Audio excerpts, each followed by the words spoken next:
선생님, 그 사람 만나지 마세요. 사기꾼입니다. 2020년 봄, 제 아내가 한 말입니다. 저는 깜짝 놀랐습니다. 왜? 교회 장로님인데? 아내가 말했습니다. 지난주 식사 때 봤어요. 나이든 종업원한테 반말하고 음식 절반 남기고 계산할 땐 화장실 갔잖아요. 그런 사람 조심해야 돼요. 아내 말이 맞았습니다. 6개월 후, 그 장로님이 교인들한테 투자받은 돈 5억을 날렸다는 소식을 들었습니다. 밥 한 끼에 다 보였던 겁니다. 저는 올해 73입니다. 1952년생, 6.25 전쟁 끝나고 태어났습니다. 40년을 초등학교 교사로 살았고 2012년에 정년 퇴임했으니 벌써 13년째 은퇴 생활 중입니다. 요즘은 등산 동호회, 교회 모임, 가끔 동창회에 나가며 지냅니다. 무릎이 예전 같지 않아 등산은 한 달에 2번 정도만 갑니다만 그래도 건강한 편입니다. 70년을 살며 깨달은 게 있습니다. 사람을 제대로 보려면 밥을 같이 먹어야 한다는 겁니다. 회의실에서는 가면을 쓸 수 있습니다. 전화로는 친절한 척할 수 있습니다. 하지만 식탁 앞에서는 본색이 나옵니다. 30년 숨겨온 거짓말도 밥 한 끼에 들통납니다. 1970년대 초임 교사 시절 월급이 3만 원이었습니다. 자장면이 70원 하던 시절이죠.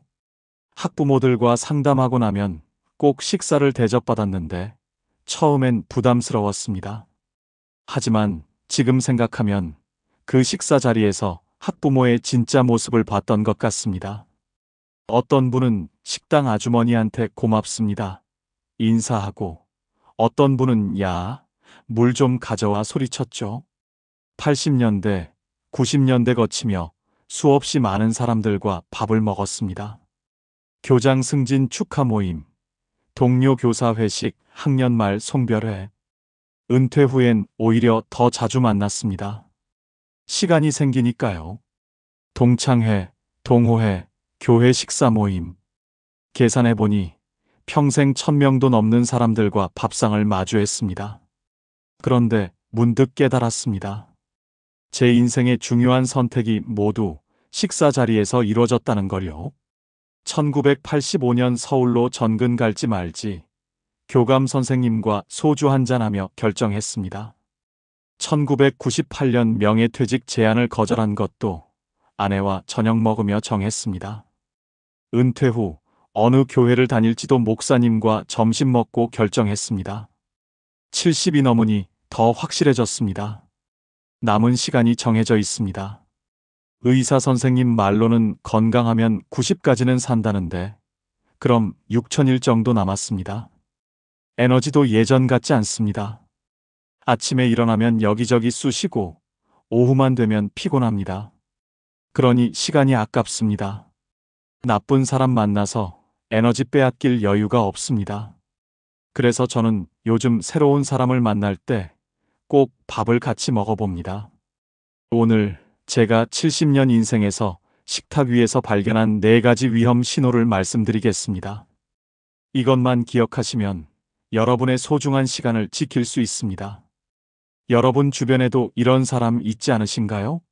한번 생각해 보시면서 들어주십시오. 첫 번째 신호로 넘어가기 전에 여러분께 질문 하나 드리겠습니다. 마지막으로 식당 갔을 때 같이 간 사람이 종업원한테 어떻게 대했나요? 한번 떠올려 보세요. 2019년 11월 어느 토요일이었습니다. 교회 장로님 한 분이 저를 점심에 초대하셨습니다. 그분은 제보다 7살 아래인 66세셨는데 부동산 임대업으로 크게 성공하신 분이었습니다. 선생님 은퇴하셨으니 시간 많으시죠? 제가 하는 봉사단체에서 교육 프로그램 좀 맡아주시면 안 될까요? 하시며 식사를 제안하셨습니다. 서울역 근처 한정식집이었습니다. 요즘 젊은 사람들은 모르실 겁니다만 서울역 뒤편에 오래된 한정식집들이 몇 개 있습니다. 1인 3만 원짜리 정식이라고 하셨습니다. 요즘 물가에 그 정도면 괜찮은 가격이죠. 자리에 앉았는데 서빙하시는 분이 75쯤 되어 보이는 할머니셨습니다. 저보다 2살 위신 것 같았습니다. 조금 허리가 굽으셨고 쟁반을 들고 오시는데 걸음이 느렸습니다. 보기에 안쓰러웠습니다. 저 나이에도 일을 하셔야 하는구나 싶었습니다. 요즘 같은 세상에 70 넘어서 서빙하신다는 건 형편이 어려우신 거겠죠? 물을 따라주시는데 손이 떨려서 조금 흘리셨습니다.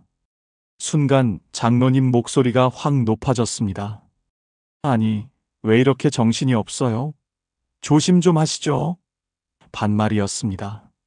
할머니는 당황하며 죄송합니다. 제가 오늘 컨디션이 하시는데 장로님이 손을 휘저으며 말했습니다. 됐으니까 휴지 좀 가져와요, 빨리. 제 가슴이 철렁했습니다.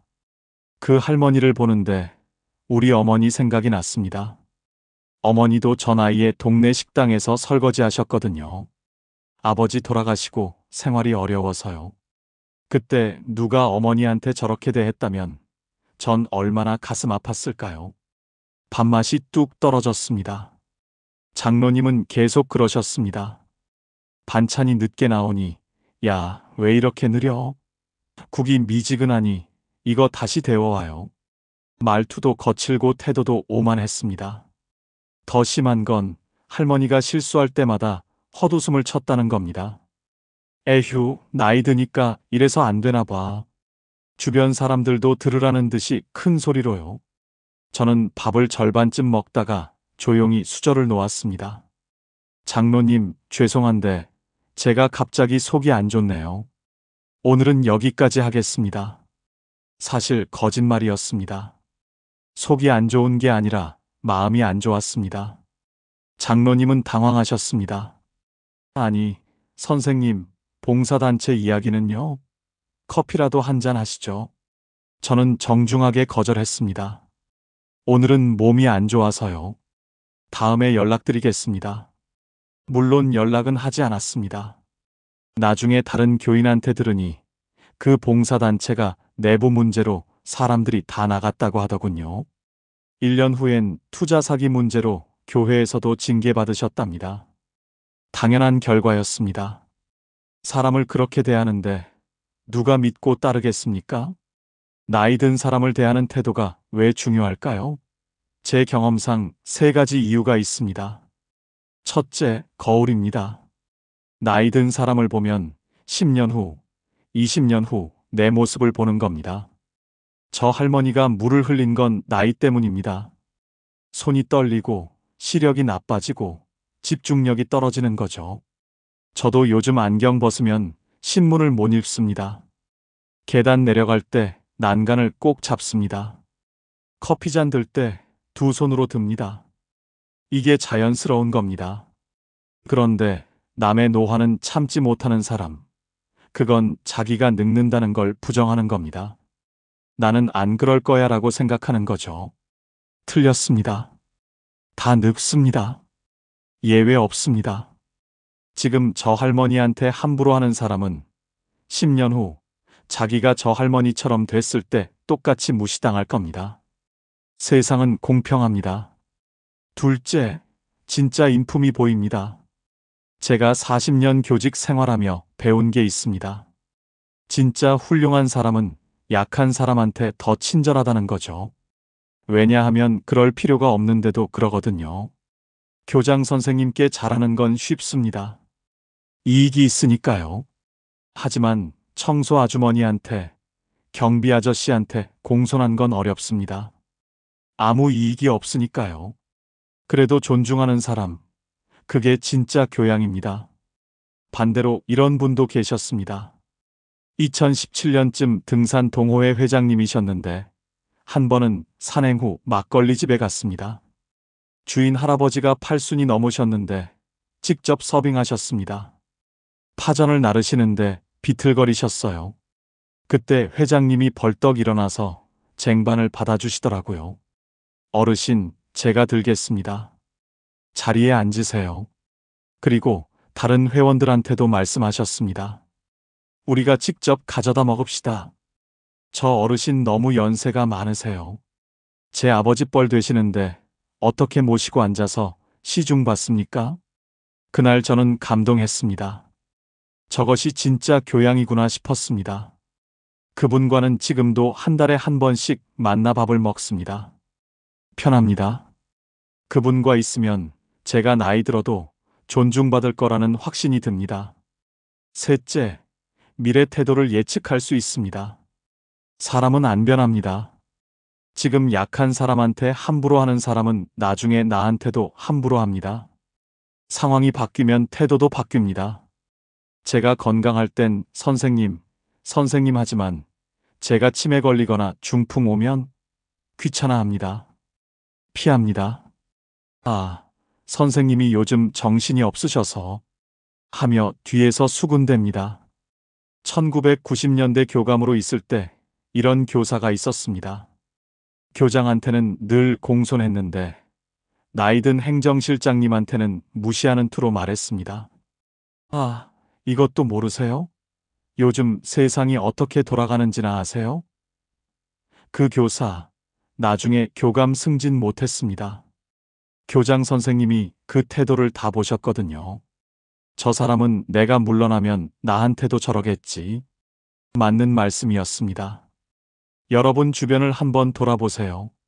나이 든 사람한테 함부로 하는 사람 있지 않습니까? 그 사람과 가까이 지내고 계십니까? 조심하십시오. 지금은 여러분이 필요하니까 잘하지만 나중엔 다릅니다. 식당 가서 한번 보십시오. 나이 든 종업원한테 어떻게 하는지. 그게 그 사람의 진짜 모습입니다. 첫 번째 신호는 즉시 보입니다. 하지만 두 번째 신호는 시간을 두고 봐야 합니다. 한두 번 만나서는 모릅니다. 여러 번 관찰해야 패턴이 보입니다. 2020년 2월부터 교회 목요 기도회 후에 점심 모임이 있었습니다. 참석자가 대여섯 명 정도였는데 그 중에 김 집사님이라는 분이 계셨습니다. 제보다 3살 아래인 일흔이셨고 젊었을 때 중국 무역업으로 돈을 많이 버셨다고 했습니다. 처음엔 괜찮은 분 같았습니다. 말도 재미있게 하시고 기도도 열심히 하셨습니다. 아, 이분 괜찮은데? 싶었습니다. 그런데 점심을 함께 먹으면서 조금씩 이상한 점이 보였습니다. 첫 번째 모임 때는 못 느꼈는데 두 번째, 세 번째 갈수록 확실해졌습니다. 그분은 항상 음식을 남기셨습니다. 불고기 덮밥을 시키면 밥을 반 이상 남기고 찌개를 시키면 건더기만 건져 먹고 국물은 그대로 두고 생선구이가 나오면 한 조각만 먹고 나머지는 놔두었습니다. 집사님, 음식 입에 안 맞으세요?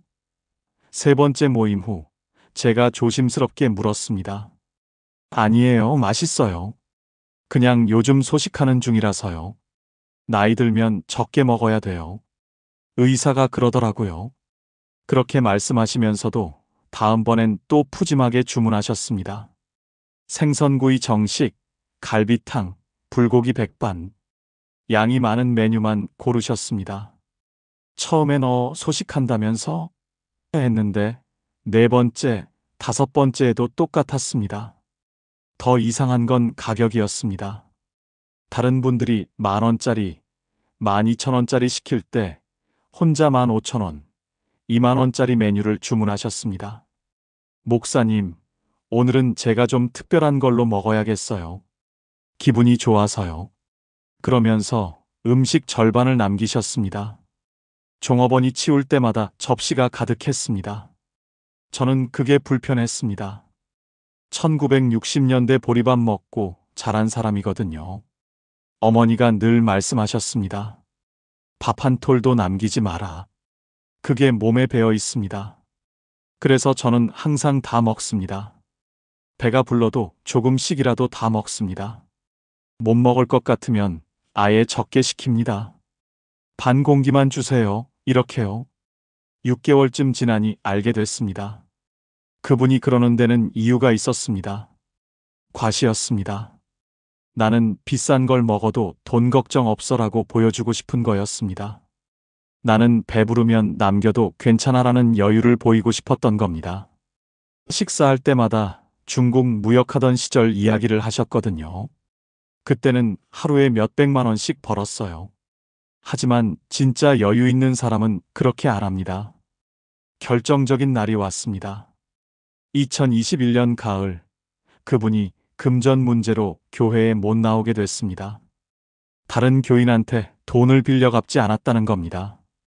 처음엔 한두 사람인 줄 알았는데 나중에 알고 보니 7명한테 그랬다고 하더군요. 투자하면 이익 준다 곧 갚겠다 하고는 원금도 못 돌려줬다고요. 저는 놀라지 않았습니다. 음식을 그렇게 함부로 버리는 사람이 돈을 소중히 여길 리 없었으니까요. 계획 없이 주문하고 과시하려고 비싼 걸 시키고 남기는 걸 대수롭지 않게 여기는 사람. 돈도 그렇게 쓸 겁니다. 빌리고 펑펑 쓰고 갚는 건 생각 안 합니다. 그때 깨달았습니다. 음식 남기는 습관은 단순히 아깝다는 문제가 아니라는 걸요. 그 뒤에 계획성 없음, 과시욕, 절제력 부족이 숨어 있다는 걸요. 왜 음식을 남기지 말아야 할까요? 에이, 요즘 세상에 그게 뭐가 중요해요? 하실 수도 있습니다. 하지만 중요합니다. 나이든 저희 세대는 다 압니다. 배고픈 시절을 겪어봤으니까요. 저는 1960년대 초등학교 다닐 때 보리밥에 된장국이 전부였습니다.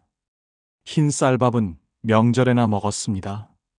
설날 아침에 떡국 먹을 때, 추석에 송편 먹을 때, 그때 어머니 얼굴이 환했습니다. 오늘은 쌀밥이다.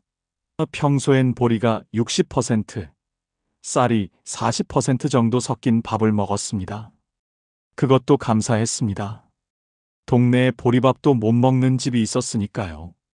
어머니는 늘 말씀하셨죠. 밥 한 톨도 남기지 마라. 농부가 88번에 쓴 거다. 그때는 무슨 말인지 몰랐는데 대학 때 농활 가서 직접 농사일을 도와보니 알겠더라고요. 모내기 할 때 허리 굽히고 하루 종일 일하는 거, 여름에 김 매는 거, 가을에 추수하는 거, 쌀 한 톨이 나오기까지 정말 많은 수고가 들어갑니다. 그때부터 밥 한 톨이 귀했습니다. 요즘 젊은 사람들은 모릅니다. 마트에서 쌀을 사니까요. 식당에서 밥을 남겨도 아무렇지 않습니다. 배불러서 못 먹었어요 하면 끝입니다. 하지만 우리 세대는 압니다. 그 쌀이 나오기까지 누군가 고생했다는 걸요. 그래서 함부로 못 버립니다. 음식을 남기지 않는 건 단순히 절약이 아닙니다. 3가지 의미가 있습니다. 첫째, 감사입니다. 밥상에 음식이 오르기까지 얼마나 많은 사람의 손길이 거쳤습니까? 경상도 농부가 쌀을 키우고 트럭 기사가 서울까지 나르고 식당 주인이 새벽 시장에서 사고 요리사가 정성껏 만들고 종업원이 서빙했습니다. 그 모든 수고에 대한 감사가 다 먹는 것입니다. 남기는 건 그 수고를 무시하는 겁니다. 당신들 수고? 별거 아니야. 이렇게 말하는 거나 마찬가지입니다. 둘째, 계획성입니다. 제 친구 중에 이런 분이 계십니다. 식당 가면 항상 정확히 주문합니다. 저는 소식하는 편이니까 덮밥에 밥을 조금만 주세요. 국물 요리는 양이 많으니까 다른 분이랑 하나 시켜서 나눠 먹을게요. 처음엔 좀 답답해 보였는데 지금 생각해보면 그분이 제일 똑똑했습니다. 자기가 얼마나 먹을 수 있는지 정확히 알고 그만큼만 시키는 거죠. 남기지도 않고 돈 낭비도 없고 식당도 음식물 쓰레기가 줄어서 좋아합니다. 모두에게 좋습니다. 반대로 눈이 큰 사람들이 있습니다. 많이 시켜놓고 못 먹습니다. 일도 그렇게 합니다. 이것도 하겠다, 저것도 하겠다. 벌려놓고 다 못합니다. 돈도 그렇게 씁니다. 이것도 사야지, 저것도 사야지 사놓고 안 씁니다. 집에 가보면 안 쓰는 물건 천지입니다. 셋째, 절제입니다. 요즘 제가 병원에 자주 가는데요. 의사 선생님이 늘 하시는 말씀이 있습니다. 과식이 만병의 근원입니다. 배부르기 전에 수저를 놓으세요. 80% 정도 먹고 멈추세요. 맞는 말씀입니다. 저도 60 중반까지는 배부르게 먹었습니다. 그러다가 2018년에 당뇨 진단 받았습니다. 혈당이 200이 넘었습니다. 의사가 경고했습니다. 이대로 가면 합병증 옵니다. 그때부터 절제했습니다. 이제는 항상 70에서 80%만 먹습니다. 밥도 반 공기, 반찬도 적당히. 처음엔 배고팠는데 한 달 지나니 적응됐습니다. 3개월 후 다시 검사했더니 혈당이 120으로 내려갔습니다. 의사가 칭찬했습니다. 잘하셨어요. 이 정도면 약 안 먹어도 됩니다. 건강해졌습니다. 음식을 대하는 태도가 건강과 돈과 인간관계를 다 결정합니다. 감사하는 마음으로 적당히 시키고 천천히 먹고 다 먹는 것. 이게 우리 세대가 후배들한테 보여줘야 할 미덕입니다. 여러분도 다음번 식사 때 한번 의식해 보세요. 내가 얼마나 남기는지, 같이 간 사람은 어떤지. 음식 이야기를 했으니 이제 돈 이야기를 해야겠습니다. 세 번째 신호는 계산할 때입니다. 밥값 낼 때 사람이 보입니다. 저는 요즘 식당 가기 전에 친구의 지갑 위치부터 확인합니다. 차에 두고 왔다는 말이 나올까 봐서요. 여러 사례를 보다 보니 3가지 유형이 보입니다. 첫 번째 유형, 절대 안 내는 사람. 고등학교 동창 중에 박아무개가 있습니다. 2018년부터 지금까지 7번 만났는데 단 한 번도 계산한 적이 없습니다. 신기하죠? 매번 다른 방법을 씁니다. 첫 번째, 화장실 좀 하고 사라집니다. 한참 뒤에 나오면 벌써 제가 계산을 끝냈죠. 벌써 계산했어? 미안하다. 다음엔 내가 낼게. 두 번째, 전화가 온 척하며 밖에 나갑니다. 여보세요? 네, 알겠습니다. 심각한 표정으로 10분쯤 전화하다 들어오면 역시 계산 끝났습니다. 세 번째, 지갑을 차에 놓고 왔네. 잠깐만 가져올게. 나갔다가 한참 뒤에 돌아옵니다. 벌써 계산하셨네요? 다음에 제가 2번 낼게요. 네 번째부터는 확신했습니다. 이 친구 일부러 피하는구나. 재미있는 건 밥을 먹을 때는 비싼 메뉴를 골라요.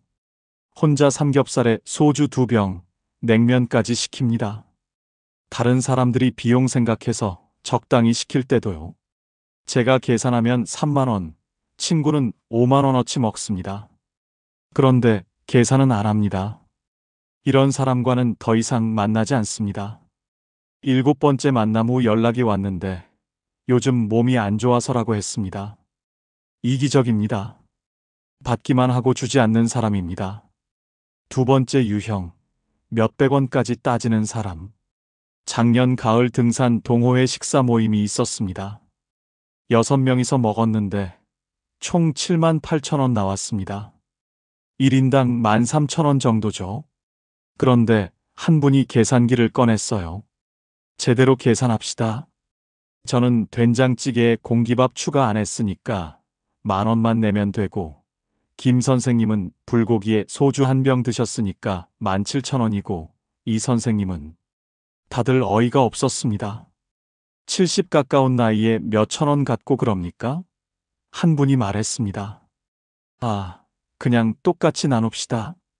13,000원씩. 하지만 그분은 고집을 부렸습니다. 아니에요. 제가 덜 먹었는데 왜 똑같이 내요? 공평해야죠. 결국 정확히 계산해서 냈습니다. 한 분은 11,200원, 한 분은 14,700원. 10원 단위까지 맞췄습니다. 하지만 분위기는 싸했습니다. 다음 모임 때 그분은 안 나왔습니다. 아마 불러주지 않은 것 같습니다. 옹졸한 사람과는 아무도 밥 먹고 싶지 않으니까요. 세 번째 유형, 항상 내려는 사람. 교회 권사님 한 분이 계셨는데 항상 계산하려고 했습니다. 제가 낼게요. 처음엔 고마웠습니다. 그런데 한 번, 2번, 3번, 10번째쯤 되니까 부담스러웠습니다. 권사님, 이번엔 제가 낼게요. 아니에요, 제가 낼래요. 전 돈 많아요. 농담처럼 말씀하시지만 거의 고집이었습니다. 나중에 알고 보니 이유가 있었습니다. 권사님은 밥값을 내고 나서 꼭 자기 이야기를 했습니다. 남편 문제, 자식 문제, 건강 문제. 2시간씩 붙잡아 놨습니다. 처음엔 들어드렸죠. 하지만 매번 똑같은 이야기를 반복하시니까 피곤했습니다. 밥값이 상담비였던 겁니다. 그것도 부담입니다.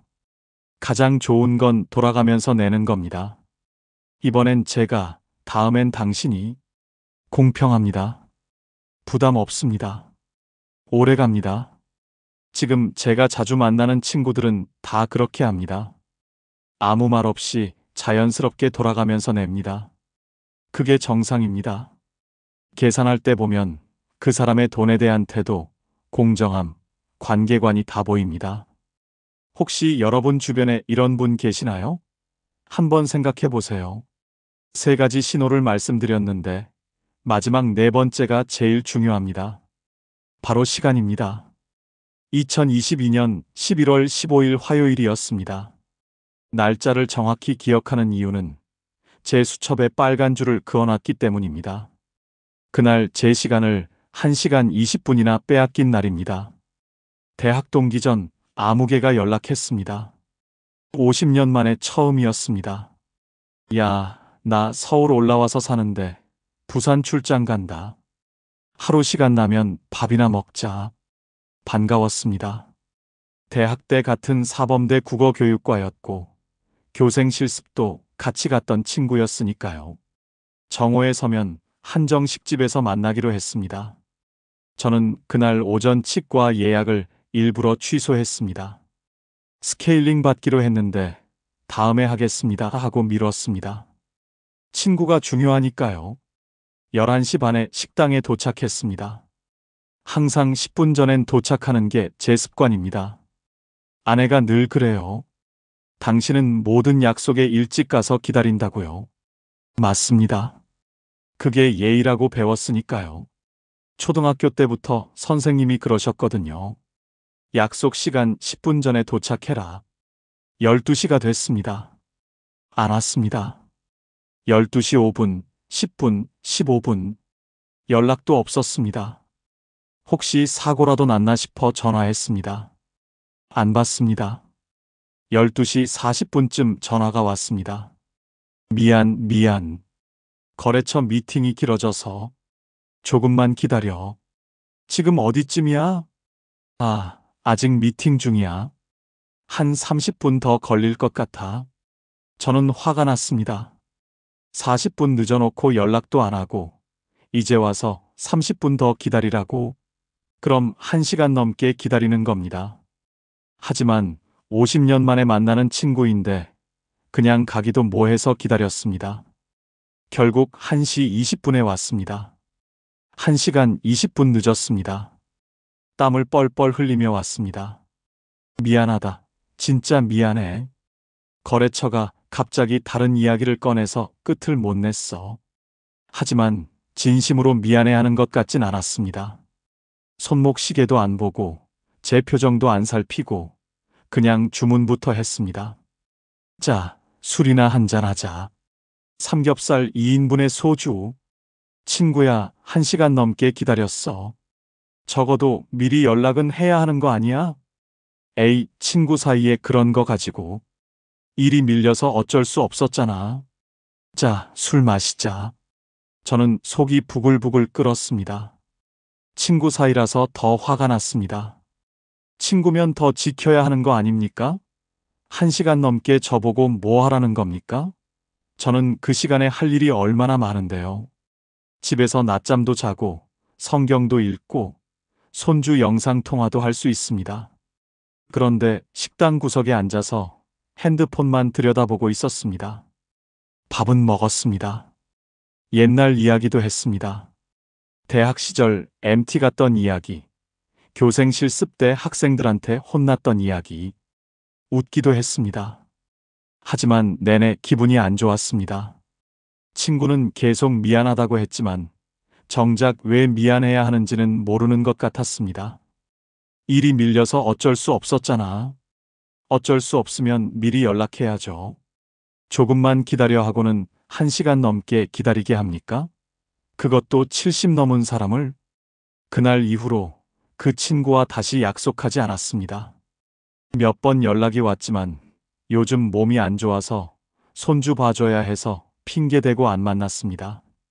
시간 약속을 안 지키는 사람은 상대방을 존중하지 않는다는 뜻입니다. 70년을 살며 깨달은 걸 정리하겠습니다. 식사 자리에서 발견한 4가지 위험 신호입니다. 첫째, 나이 든 사람을 함부로 대하는 사람. 이런 사람은 자기도 늙는다는 걸 모릅니다. 지금은 저한테 잘하지만 제가 약해지면 무시할 겁니다. 공감 능력이 없고 겉만 번지르하고 상황에 따라 태도가 바뀝니다. 둘째, 음식을 함부로 남기거나 버리는 사람. 이런 사람은 감사할 줄 모르고 계획성이 없고 절제력이 부족합니다. 음식만 버리는 게 아니라 돈도 버리고 신뢰도 버립니다. 과시하고 싶어 하고 눈이 크고 결과를 생각하지 않습니다. 셋째, 계산할 때 이상한 사람. 절대 안 내거나 몇백 원까지 따지거나 항상 내려는 사람. 이 세 유형 모두 문제입니다.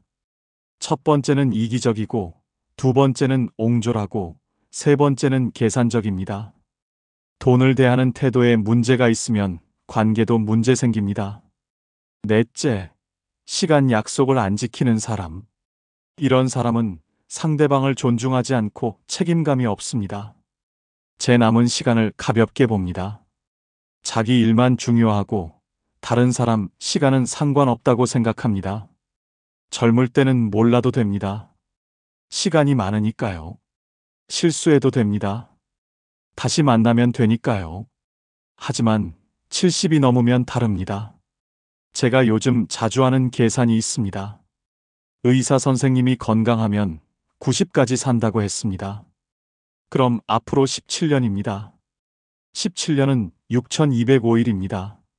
하루를 빼면 6204일입니다. 나쁜 사람 만나 하루를 허비하면 6203일로 줄어듭니다. 한 달을 낭비하면 6175일입니다. 시간이 아깝습니다. 그래서 저는 이제 신중하게 사람을 만납니다. 새로운 사람을 만나면 꼭 밥을 같이 먹어봅니다. 동호회 신입회원, 오랜만에 연락 온 동창, 교회 새신자. 일단 식사부터 합니다. 한 끼 식사에 모든 게 보입니다. 4가지 신호가 하나라도 보이면 조심합니다. 거리를 둡니다. 2가지 이상 보이면 인연을 정리합니다. 냉정하게 들릴 수도 있습니다. 하지만 제 시간이 소중합니다. 6000일밖에 안 남았는데 나쁜 사람한테 낭비할 수 없습니다. 대신 좋은 사람들과 자주 만납니다. 매주 목요일은 고교 동창 셋이서 점심 먹습니다. 똑같이 돌아가면서 계산하고 시간 약속 잘 지키고 음식 아껴 먹고 서로 존중합니다. 매월 둘째 주 토요일은 등산 동호회 회장님과 차 마십니다. 이분과는 30년 알고 지냈는데 한 번도 불편했던 적이 없습니다. 이분들과는 편합니다. 1000원짜리 김밥도 이런 분들과 먹으면 맛있습니다. 10만원짜리 한정식도 나쁜 사람과 먹으면 체합니다. 누구와 먹느냐가 중요합니다. 밥상은 거짓말을 안 합니다. 사람의 본성이 나옵니다. 여러분도 이제부터 식사 자리를 잘 보십시오. 4가지 신호를 기억하십시오. 그러면 남은 인생이 편안해집니다. 마지막으로 한 가지만 더 말씀드리겠습니다. 남을 판단하기 전에 나를 돌아봐야 합니다. 나는 어떻게 먹고 있는가? 나는 나이 든 사람을 존중하는가? 나는 음식을 아끼는가? 나는 공평하게 계산하는가? 나는 시간 약속을 지키는가? 저도 완벽하지 않습니다. 가끔 실수합니다.